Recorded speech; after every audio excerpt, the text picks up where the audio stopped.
अपने इस गायक भगवान आत्मा के प्रति अर्पणता किस प्रकार आए। देखो, द्रव्य को बराबर पहचाने कि मैं चैतन्य शाश्वत अनादि अनंत गायक भगवान आत्मा ही हूँ, और ऐसा गायक का स्वरूप पहचान कर उसकी महिमा आए तो उसके प्रति अर्पणता हो ही जाती है। देव शास्त्र गुरु का सच्चा स्वरूप समझे। कौन है जिनेंद्र देव? जगत में सर्वोत्कृष्ट हैं। गुरु कौन है? गुरु आत्मा की साधना कर रहे हैं और क्या करते हैं कि उपदेश अमृत बरसाते हैं, वाणी बरसाते हैं, जबकि शास्त्र मार्ग दर्शाते हैं। ऐसा जानकर उनकी महिमा जैसी आती है वैसी महिमा आत्मा की आए तो उसके प्रति भी अर्पणता हो जाती है। कैसा है गायक? वह अनंत गुणों से भरपूर कोई अनुपम आश्चर्यकारी तत्व है। वह अनादि अनंत है। चाहे जितने भव करने पर भी गायक आत्मा में विभाव का एक अंश भी नहीं घुसा सकता, है ना। गायक आत्मा में विभाव का एक अंश भी नहीं घुसा अथवा मलिनता नहीं आई। ऐसा शाश्वत गायक आत्मा कोई अद्भुत आश्चर्यकारी तत्व है। उसका कोई नाश नहीं कर सकता और ना ही कोई उत्पन्न कर सकता है। स्वानुभूति में जिसका ग्रहण होता है ना, ऐसा आत्मा ज्ञान द्वारा, उसके लक्षण द्वारा पहचाना जाता है। इस प्रकार आत्मा ही जगत में सर्वोत्कृष्ट है। जैसे जिनेंद्र देव जगत में सर्वोत्कृष्ट हैं, वैसे ही मेरा गायक देव जगत में सर्वोत्कृष्ट है। ऐसी उसकी महिमा जिसे आए उसे अर्पणता हो जाती है। जितना समर्पण जिनेंद्र देव के प्रति है उतना ही समर्पण गायक देव के प्रति हो जाता है। ऐसा ही लगता है कि मुझे अब गायक देव के सिवा अन्य कुछ नहीं चाहिए। इस जगत में अन्य जो कुछ है यही सारभूत है मात्र, बाकी कुछ भी सारभूत नहीं है, तुच्छ है। मैं अपने गायक देव की पहचान करूं, उसे देखता ही रहूं, उसकी महिमा करूं, उसका पूजन करूं, चिंतन करूं, मनन करूं। इस प्रकार की अर्पणता गायक देव की महिमा आए तो हो जाती है। अपने गायक देव की महिमा आए बिना मुक्ति का मार्ग प्रकट नहीं होता। उसे पहचान कर, उसकी श्रद्धा कर, उसकी लीनता करने से स्वानुभूति प्रकट होती है। तदर्थ सर्वत्र से मोह टूटता है, राग टूटता है और विरक्ति आती है, तभी अंतर में प्रवेश कर सकता है। गुरुदेव श्री की वाणी में आता है ना, हूँ परमात्मा छू एम नक्की कर। भैया, परमात्मा है ऐसा निर्णय तुझे ही करना है। जो उन्होंने कहा है वही करना है। एक गायक देव की महिमा करके उसके द्वार पर चक्कर लगाते रहना है। जी, गायक देव की कैसी भक्ति करें कि जिससे गायक देव प्रकट हो। अरे भाई, ये भक्ति वो दीपक लेके और पूजा भक्ति करके और वैसी नहीं है। ये तो अंतरंग ज्ञान ज्योति से भक्ति होती है। अंतरंग ज्ञान दीपक से इसको पहचाना जाता है। गायक का ज्ञान और महिमा पूर्वक गायक गायक गायक, मुझे तो गायक ही चाहिए, गायक के सिवा कुछ नहीं चाहिए। गायक की ऐसी भक्ति अंतर से आनी चाहिए। अब ये गायक गायक क्या है कि कहीं और से आने वाला है? अरे भाई, जो तू है वही, उसकी भक्ति होनी चाहिए। तुझे तेरी ही भक्ति आनी चाहिए, तेरी ही महिमा आनी चाहिए। तुझे ललक होनी चाहिए कि मैं अपने आप को पहचानूं, मैं अपने आप को पहचानूं।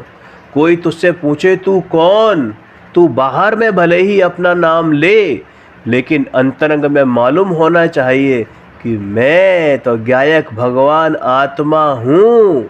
इस विश्व का सर्वोत्कृष्ट पदार्थ मैं ही हूँ। जागते गायक, सोते गायक, खाते पीते गायक, उठते बैठते गायक, बस मुझे मेरा गायक भगवान ही चाहिए। मुझे गायक देव की महिमा भक्ति स्तुति करनी है, गायक को देखना है, गायक के दर्शन करने हैं।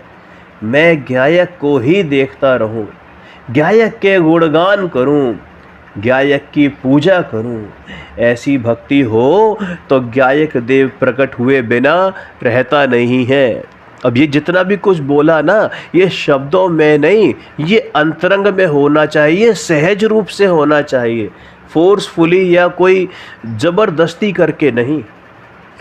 जैसे जिनेंद्र देव और गुरु को पहचान कर निर्णय करता है ना कि यही देव है और यही सच्चे गुरु हैं, फिर भगवान के द्वार पर जाए तो उसे यूँ लगता है कि मुझे भगवान के दर्शन करने हैं, उनकी स्तुति करनी है, पूजा करनी है, भक्ति करनी है। अपने गुरु के पास जाता है तो गुरु के दर्शन करने हैं, गुरु को देखता ही रहूं, ऐसा भाव आता है, गुरु की वाणी सुनूं। हा। अरे परीक्षा करके निर्णय किया हो तो उनके स्तवन गुणगान करे और देव गुरु जो कहते हैं उसका आशय समझने का प्रयत्न करे। उसी प्रकार सबसे पहले यह गायक ही है, यानी मैं गायक ही हूँ, ऐसा लक्षण से पहचान कर निर्णय करे और उसके बाद उसकी भक्ति, उसकी स्तुति करे तो गायक की सच्ची भक्ति कही जाए। भैया ये भक्ति कैसी है? ये निश्चय भक्ति है कि जब मैं जिनेंद्र देव के सामने खड़ा हूँ तो मुझे मेरा गायक देव नज़र आए, उनके माध्यम से कि हे प्रभु, जैसे आपने अपने गायक भगवान आत्मा को पहचाना, मैं भी अपने गायक भगवान आत्मा की तरफ दृष्टि करके उसको पहचान रहा हूँ। जिनेंद्र मूरत में हमने देखा, स्वयं की सूरत झलक रही है। ऐसी भक्ति आए, इस प्रकार गायक के पीछे लगे, गायक को पाने की धगस हो तो भैया गायक देव प्रकट हुए बिना रहेगा नहीं। और यही सच्चा भक्ति मार्ग है। अरे यही सच्ची भक्ति है, यही सच्ची भक्ति है, यही निश्चय भक्ति है। जब गायक देव का अनुभव होता है ना तो वही सच्ची भक्ति है। देव शास्त्र गुरु की भक्ति के साथ ही गायक की भक्ति आनी चाहिए। देव गुरु की सच्ची भक्ति किसे कहते हैं? कि जिसमें गायक की भक्ति साथ हो। अकेली केवल बाह्य भक्ति वह सच्ची भक्ति नहीं है।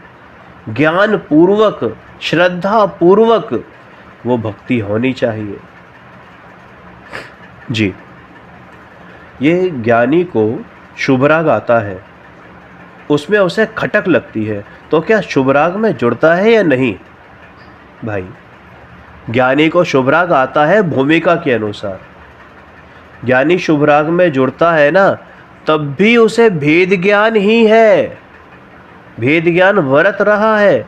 अपने पुरुषार्थ की अशक्ति के कारण राग में जुड़ना हो जाता है, लेकिन वो जुड़ना अमर्यादित नहीं है, मर्यादित है, सीमा के अंदर है। यानी जब अंतरंग में लीन नहीं होता तब शुभ राग में जुड़ता है, लेकिन मर्यादित तरीके से।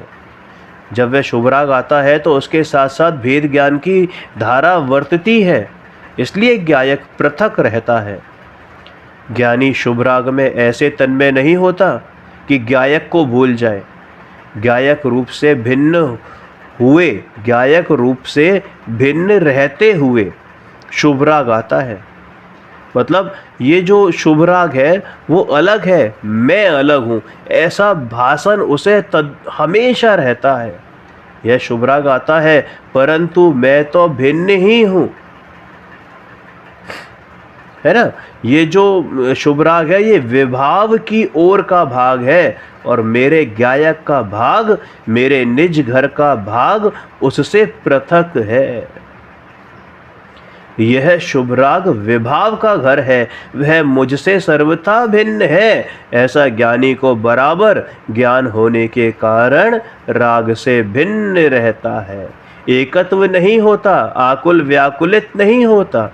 दूसरों की अपेक्षा उसका उत्साह अधिक दिखाई दे उस शुभ राग में, दूसरों की अपेक्षा उसका उत्साह अधिक दिखाई दे, लेकिन वह अंतर में भिन्न ही रहता है।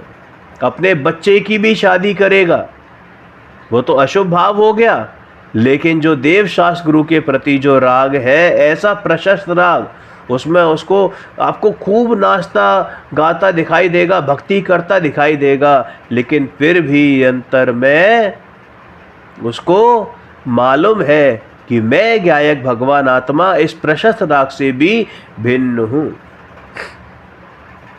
उसमें ऐसा एकत्व, ऐसी तन्मयता नहीं होती कि अपने को भूल जाए। वे भिन्न रहते हैं, फिर भी मैं भिन्न हूँ, मैं भिन्न हूँ, ये विकल्प नहीं करते घड़ी घड़ी, क्योंकि ये सहज रूप से होता है। उनकी धारा ही निराली है भाई, उनकी धारा ही निराली है। समझ में आया जी? ये गायक के जो संस्कार पड़े हैं, वे तो एक बार अवश्य फलेंगे ही ना। थोड़ा इस पर प्रकाश डालिए। देखो भाई, गुरुदेव ने देशना दी और गायक के जो संस्कार पड़े हैं, वे अंतर से नहीं छूटते। अपनी भावना हो तथा उस ओर अपनी परिणति हो जाती है। उसे चाहता हो तो वह उसे प्रकट हुए बिना नहीं रहती है। कहते हैं ना कि किसी चीज़ को आप शिद्दत से चाहो तो सारी कायनात उसे मिलाने में जुट जाती है। बस भैया, जिसकी ललक होती है ना, पांचों समवाय वहाँ पर हो ही जाते हैं। समझ में आया? लेकिन तेरा काम उन पांचों समवायों को इकट्ठा करना नहीं है, तेरा काम तो एकमात्र पुरुषार्थ करना है। गायक भगवान आत्मा से प्रीति करना है, प्रतीति करना है, रुचि करना है। स्वयं ही है, कोई दूसरा नहीं है, ऐसी भावना भाना है। पर द्रव्य की इच्छा हो तो वह अपने हाथ की बात नहीं, परंतु यह तो स्वयं द्रव्य स्वयं ही है भाई, ये तो मेरे हाथ की बात है ना। स्वयं ही स्वयं द्रव्य को चाहता हो तो वह प्रकट हुए बिना रहता ही नहीं है। एक शुभ भाव आए, उसमें ऐसा पुण्य बंधता है कि जो उससे पर हैं, भाए हैं, ऐसे देवशास्त्र गुरु भी मिल जाते हैं। तो फिर अंतर की सच्ची भावना हो तो गायक देव कैसे ना मिले भाई। प्रशस्त शुभ राग आता है, शुभ भाव आते हैं, तो ऐसे संयोग मिलते हैं कि सच्चे देव, सच्चे शास्त्र, सच्चे गुरु का समागम मिल रहा है। तो भैया, फिर जब तू अपने गायक भगवान आत्मा की रुचि करेगा, तीव्र रुचि करेगा, तो वो क्यों नहीं मिलेगा? सच्ची भावना फलित हुए बिना रहती ही नहीं है। हाँ, लौकिक इच्छा की बात अलग है, वह तो पाप की बात है। तदनुसार भाई में भी नहीं फले, शुभ भाव में भी अपना अधिकार तो नहीं है, फिर भी भाई में उसका फल आता ही है।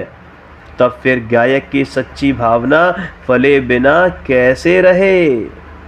फलती ही है।